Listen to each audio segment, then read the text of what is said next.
ಪೂರ್ಣಮದ ಪೂರ್ಣಮಿದಂ ಪೂರ್ಣತಃ ಪೂರ್ಣಮುದಚ್ಯತೆ ಪೂರ್ಣಸ್ಯ ಪೂರ್ಣಮಾದಾಯ ಪೂರ್ಣಮೇವಾವಶಿಷ್ಯತೆ. ನನ್ನ ಆರಾಧ್ಯ ದೇವರಾದ ಪ್ರಾತಸ್ಮರಣೆ ನಡೆದಾಡೋ ದೇವರಾದ ಪೂಜ್ಯ ಸಿದ್ದೇಶ್ವರ ಸ್ವಾಮೀಜಿಯವರನ್ನು ನನ್ನ ಹೃದಯ ಕಮಲದಲ್ಲಿ ಅವರ ಚರಣವನ್ನು ಸ್ಮರಿಸಿಕೊಂಡು ನನ್ನ ಎಲ್ಲ ಆಧ್ಯಾತ್ಮಿಕ ಬಂಧುಗಳಿಗೆ ಅನಂತಕೋಟಿ ಪ್ರಣಾಮಗಳನ್ನು ಸಲ್ಲಿಸುತ್ತಾ ಸಿದ್ಧಾರೂಢರ ಚರಿತ್ರೆಯನ್ನು ನೋಡೋಣ. ಇವರು ಹಿಂದಿನ ದಿನ ಏನು ಮಾಡಿದ್ದಾರೆ ಅಂದರೆ, ಬ್ರಾಹ್ಮಣ ಪಂಡಿತನಿಗೆ ಒಂದು ಪೂಜಾರಿಗೆ ಉಪದೇಶವನ್ನು ಮಾಡಿರ್ತಾನೆ. ಈ ಪೂಜಾರಿ ಏನು ಮಾಡ್ತಾನೆ, ಉಪದೇಶ ಮಾಡಿರ್ತಕ್ಕಂಥದ್ದನ್ನು ಒಬ್ಬ ಆರೂಢರು ಬಂದಿದ್ದಾರೆ, ಅವರು ನಮಗೆ ತತ್ವದ ಜ್ಞಾನದ ಬೋಧನೆ ಮಾಡಿದ್ದಾರೆ ಅಂಥೇಳಿ ಆನೆಗುಂದಿಯಲ್ಲಿರ್ತಕ್ಕಂಥ ರಾಜನಿಗೆ ಹೋಗಿ ಸುದ್ದಿಯನ್ನು ಮುಟ್ಟಿಸುತ್ತಾರೆ. ನಡೆದ ಎಲ್ಲ ವೃತ್ತಾಂತವನ್ನು ಆ ಒಬ್ಬ ಪೂಜಾರಿ ಹೇಳುತ್ತಾನೆ. ಆವಾಗ ರಾಜನಿಗೆ ತತ್ವದ ಉಪದೇಶವನ್ನು ಮಾಡುತ್ತಾರೆ ಸಿದ್ಧಾರೂಢರು. ಅದನ್ನು ನೋಡೋಣ ಇವತ್ತಿನ ದಿನ. ಇಂತಹ ತತ್ವಜ್ಞಾನಿ ಯೋಗಿಯನ್ನು ರಾಜ ವೈಭವದಿಂದ ತಕ್ಷಣವೇ ಕರೆತರಲು ರಾಜನು ತನ್ನ ದೂತರನ್ನು ರಥವನ್ನು ಕೊಟ್ಟು ಕಳಿಸಿದನಲ್ಲದೆ ಅದರಲ್ಲಿ ಅವರನ್ನು ಕುಂದಿರಿಸಿಕೊಂಡು ಬರಬೇಕೆಂದು ಆಜ್ಞೆಯನ್ನು ಕೂಡ ಮಾಡಿದನು. ರಾಜದೂತರು ಶ್ರೀ ಸಿದ್ಧಾರೂಢನನ್ನು ಕರೆದು ಹೋದರು.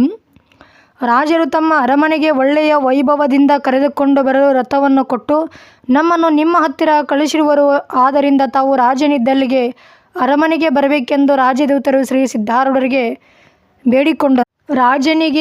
ರಾಜನಿದ್ದನಿಗೆ ಬರಬೇಕೆಂದು ಹೇಳಿದಾಗ ರಾಜನಿಂದ ನನಗೇನಾಗ ಆಗಬೇಕಾಗಿದೆ, ಭಿಕ್ಷಾನವನ್ನು ತಿನ್ನೋನು, ಚಿದಂಬರರಾಗಿರುವನು, ಭೂಮಿಯ ಮೇಲೆ ಮಲಗೋನು, ಪ್ರಭುಗಳಿಂದ ನಮಗೇನಾಗಬೇಕಾಗಿದೆ, ಅಸ್ನೀನಮಹಿ ವಯಂ ಭಿಕ್ಷಾ ಆಶಾವಾಸೋ ವಸೀಮಹಿ ಯಹಿಮಹಿ ಮೃಪ್ಪಿನ ಕುರ್ವಿಮಹಿ ಕಿ ಮೀಶ್ವರಹೈ. ವೈರಾಗ್ಯ ಶತಕದಲ್ಲಿ 30ನೇ ಶ್ಲೋಕ ಇದು. ನಿಮ್ಮ ರಾಜನ ಹತ್ತಿರ ಬಂದು ಮಾಡುವುದೇನೋ ಬರುವುದಿಲ್ಲ ಎಂದು ಶ್ರೀ ಸಿದ್ಧಾರೂಢ ರಾಜದೂತರಿಗೆ ತಿಳಿಸಿದರು. ತಾವು ಬಂದರೆ ತಮ್ಮೊಡನೆ ಚರ್ಚಿಸಿ ಯಾವ ಮತ ಒಳ್ಳೆಯದೋ ಅದನ್ನು ತಿಳಿದುಕೊಂಡು ಅದರಂತೆ ನಡೆಯಲು ನಮ್ಮ ಮಹಾರಾಜರು ಸಿದ್ಧರಿರುವರು.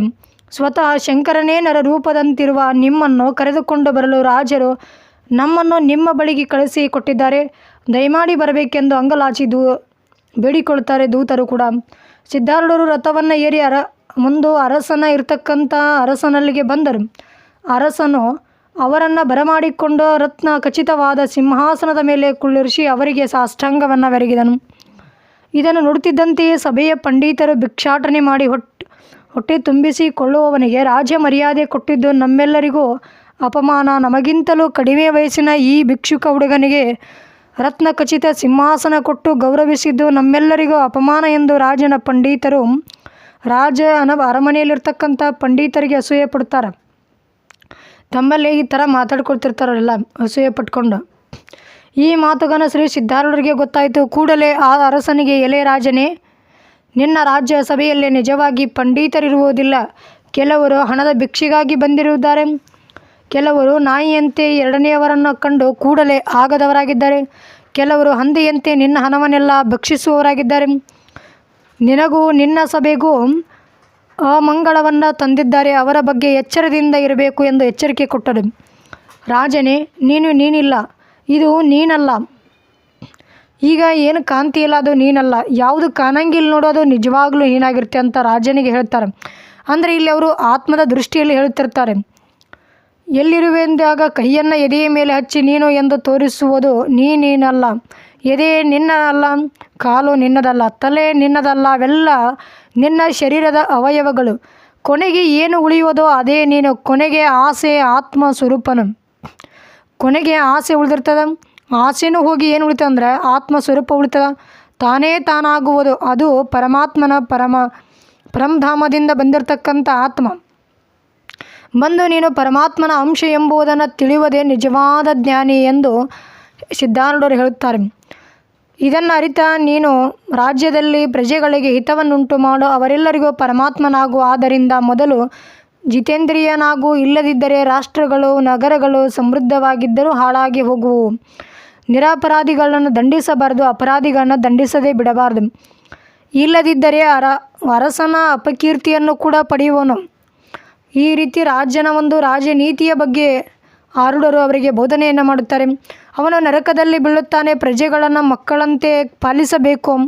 ವಿಷವು ಒಬ್ಬನನ್ನು ಕೊಲ್ಲುತ್ತದೆ, ಆಯುಧ ಒಬ್ಬನನ್ನು ಕೊಲ್ಲುತ್ತದೆ. ದುಷ್ಟ ಮಂತ್ರಲೋಚನೆಯು ಕೂಡ ಬಂದು ಬಳಗವನ್ನು ರಾಷ್ಟ್ರವನ್ನು ಅಲ್ಲದೆ ರಾಜ್ಯನನ್ನು ಕೂಡ ಕೊಲ್ಲುತ್ತದೆ. ಆದ್ದರಿಂದ ನಿನ್ನ ರಾಜ್ಯ ಸಭೆಗೆ ಎಲ್ಲಿ ಒಬ್ಬ ಒಳ್ಳೆಯ ಮಂತ್ರಿಯನ್ನು ನೇಮಿಸಿಕೊ ಎಂದು ಒಂದು ಎಲ್ಲ ರಾಜ್ಯ ವೈಭೋಗದ ಬಗ್ಗೆ, ಆಡಳಿತದ ಬಗ್ಗೆ, ರಾಜಕೀಯದ ಬಗ್ಗೆ ಸವಿಸ್ತಾರವಾಗಿ ರಾಜನಿಗೆ ತತ್ವ ಉಪದೇಶವನ್ನು ಆರೂಢರು ಮಾಡುತ್ತಾರೆ. ಇದರಿಂದ ಸಂತಸಗೊಳ್ಳುತ್ತಾನೆ. ಈ ಒಂದು ರಾಜನಿಗೆ ತುಂಬ ಸಂತೋಷವಾಗ್ತದೆ. ಒಳ್ಳೆಯ ಸುಖಿಯ ರಾಜ್ಯವನ್ನು ನಡೆಸುತ್ತಾನೆ. ತನ್ನ ಅರಮನೆಯಲ್ಲಿ ತನ್ನ ಪ್ರಜೆಗಳಿಗೂ ಕೂಡ ಒಳ್ಳೆಯ ಸಂಸ್ಕಾರವನ್ನು ಕೊಟ್ಟು ತಾನು ಸಂಸ್ಕಾರವಂತನಾಗಿ ಯಥಾ ರಾಜ ತಥಾ ಪ್ರಜೆ ಅನ್ನೋ ಹಾಗೆ ಸಮೃದ್ಧವಾದ ರಾಜ್ಯ ಆಡಳಿತವನ್ನು ನಡೆಸುತ್ತಾನೆ. ನನ್ನ 2 ನುಡಿಗಳನ್ನು ಗುರುಜನಕ್ಕೆ ಅರ್ಪಣೆ ಮಾಡುತ್ತೇನೆ. ಹರಿವಂತ ಸರ್ವೇ ಜನ.